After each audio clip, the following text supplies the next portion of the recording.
Welcome back to Girl Talk. We're filming at Bella Domicile, and later on we'll be talking about how to declutter your kitchen just in time for springtime cleaning. But first, we are talking about Easter and the fact that it is over, and not only are our waistlines possibly paying for all those peeps and jelly beans, but maybe our teeth too. And our next guest is here to tell us about the effects of sugar on our teeth. We have Dr. Amy Surgeon from Excellence in Dentistry. Thanks for joining us, Amy. Thanks for having me. And so clue us in, what is sugar's effect on our teeth? How bad is it really? How bad is it? Oh, I'm so sorry, you guys. I think most people know it's pretty bad, but I don't know if people really know the extent of it. I think that it's out there and everybody knows that it's not good to drink soda, but I don't know if people really know how harmful the effects are. So I just wanted to kind of get back to the basics so that we're not missing that little bit of information for everybody to know. It's really bad, number one. Here we go. I said, how bad is it? It's really bad. I see people very commonly with 20 cavities, mainly due to sugar intake, soda intake, sports drinks, that kind of thing. 20 sounds like or more. I mean, it can be really devastating to your teeth. Very bad. Yep. Yeah, when do you think soda intake starts? Well, I thought it would start later, but the research shows that 1/5 of 1 to 2 year olds drink soda. What? Really? So I was going to talk to you, Jessa, about that. I'm sorry. Don't be starting that little baby on a baby bottle of soda. That's early. I mean, it's easy. We all know that. And, sometimes parents are probably in a rush and it's in the fridge or whatever, but I didn't really think it started that early. Right. And I was kind of surprised to see that.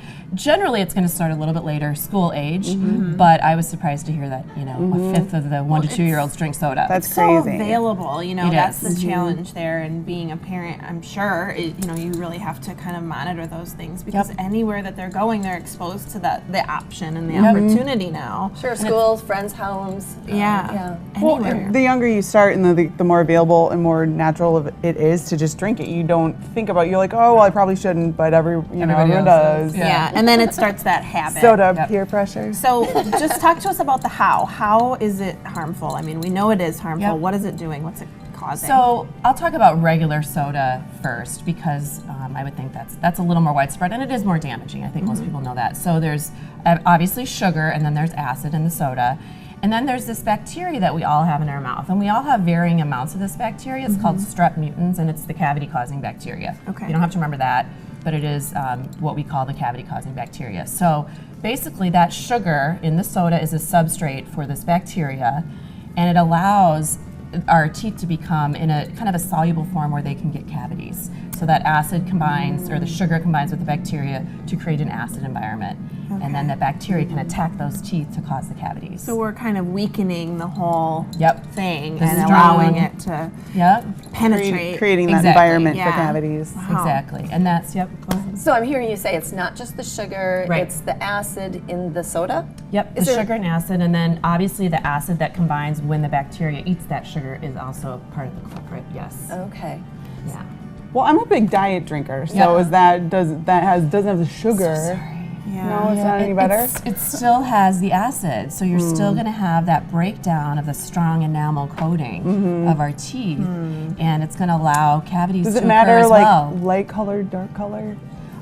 Citric acid is a very common component in sodas. So, yes, I won't say the name, but Mountain Dew, I mean, it is really bad. It's very close to, like, battery acid.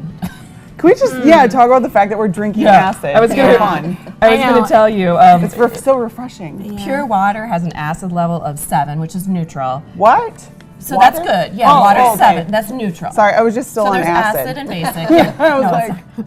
And then battery acid is a 1. Coca-Cola is a 2.4. So Coca-Cola is closer to battery acid.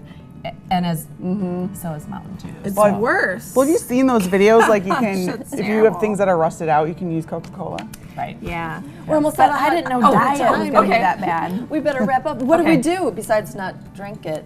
So if you have to have a soda, drink it through straw.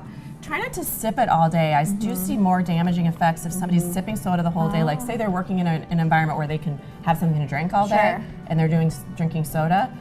That's so bad. So if you're going to drink it at once, not like sipping it throughout 3 hours. Chug that dew.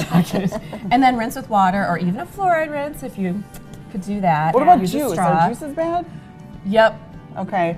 Yeah, maybe they a have, subject they for have next, sugar. next Yep, time, maybe. Okay. We got a lot more to talk about. So many questions. We'll talk about more options next time, and maybe some options that you thought were really great options aren't. We can talk about that next Or time. just drink water.